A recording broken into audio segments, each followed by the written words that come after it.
بسم اللہ الرحمن الرحیم۔ محرکات خشوع یعنی خشوع پر آمادہ کرنے والی چیزیں۔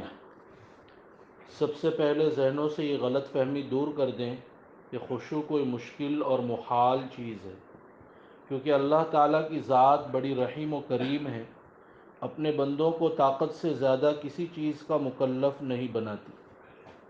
چنانچہ کچھ حضرات اس صفت کے ساتھ نماز پڑھنے والے اب بھی مل جائیں گے، نیز اللہ پاک حکیم مطلق ہے، تو اس کی طرف سے یہ کیسے متصور ہو سکتا ہے کہ وہ اپنے بندوں کو ایسی چیز کا حکم فرمائے جو اس کی قدرت سے باہر ہو، جبکہ ادنا سی عقل رکھنے والے شخص کے بارے میں بھی یہ سوچا نہیں جا سکتا کہ وہ کسی اندھے کو حکم دے کہ اس بورڈ میں لکھی ہوئی یہ بات پڑھ دو۔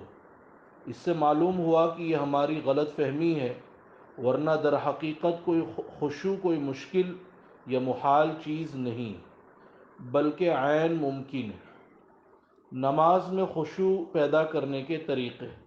نمبر 1، اپنے دل و دماغ میں نماز کی اہمیت اور خشوع والی نماز کے فضائل اور فوائد بٹھائیں، اور یہ بھی کہ بغیر خشوع کے نماز پڑھنے والا کس قدر وعیدوں کے دائرے میں آ جاتا ہے، خاص طور سے یہ بات کہ بغیر خشوع کے نماز قبول ہی نہیں ہوتی، بلکہ بعض کے نزدیک صحیح بھی نہیں ہوتی۔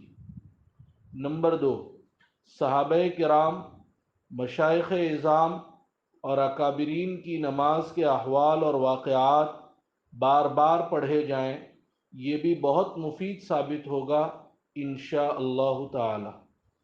نمبر 3، نفس کو یہ باتیں سمجھائیں کہ خشوع کے ساتھ نماز پڑھنے کے لیے مستقل الگ سے کوئی وقت نہیں لگانا پڑتا، بس اسی وقت میں ذرا دھیان اور توجہ رکھنے کی ضرورت ہے۔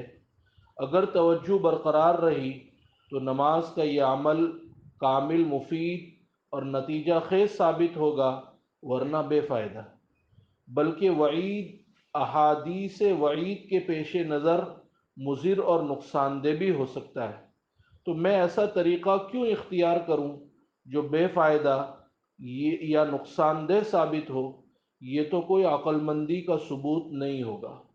جب دنیا کے ادنا ترین کام میں بھی یہ سوچ ہوتی ہے اور اس بات کی مکمل احتیاط برتی جاتی ہے کہ کام بے فائدہ اور نقصان دہ ثابت نہ ہو، تو نماز جیسی اہم اور عظیم عبادت میں میری یہ سوچ اور معاملہ کیوں نہیں؟ دنیا کے کسی کام میں نتیجہ برآمد نہ ہو اور نقصان تو درکنار، فائدے میں بھی کمی محسوس ہوتی ہو، تو کس قدر پریشانی اور بھاگ دوڑ ہوتی ہے، مشورے ہوتے ہیں، ماہرین کو طلب کیا جاتا ہے، غرض کے ہر طرح سے اسے مفید اور نتیجہ خیز بنانے کی بھرپور کوشش ہوتی ہے۔ لیکن نماز جو مومنین کی معراج ہے اور بے شمار فوائد پر مشتمل ہے، اس کے لیے کوئی حرکت ہی نہیں، بلکہ احساس تک نہیں۔ کارواں کے دل سے احساس ضیاء جاتا رہا۔ نماز جب قرب اور ربط الہی کا بہترین ذریعہ ہے، تو اپنے مالک اور محسن حقیقی کا قرب حاصل کرنے کی رغبت اور طلب کیوں نہیں، جبکہ اسی سے سارے مسائل حل ہونے والے ہیں۔ مصرع، جلوہ طور تو موجود ہے، موسیٰ ہی نہیں۔ حالانکہ دنیا کی رسمی اور عارضی جاہ و مرتبہ رکھنے والوں کی نزدیکی کے لیے ہم کس قدر تڑپتے اور کوشاں رہتے ہیں، کوشش کرتے ہیں، چاہے عزت خاک آلود ہی کیوں نہ ہو جائے۔ یہ کس قدر افسوسناک بات ہے، ہماری کسی سے ایک آدھ بار کی ملاقات تو باہمی تعلقات میں ترقی اور دائمی تعلق کا سبب ہوتی ہے، لیکن ادھر سالہ سال سے یومیہ 5 بار کی ملاقات قرب کے دروازے اور تعلق الہی میں بالکل بے اثر ہے۔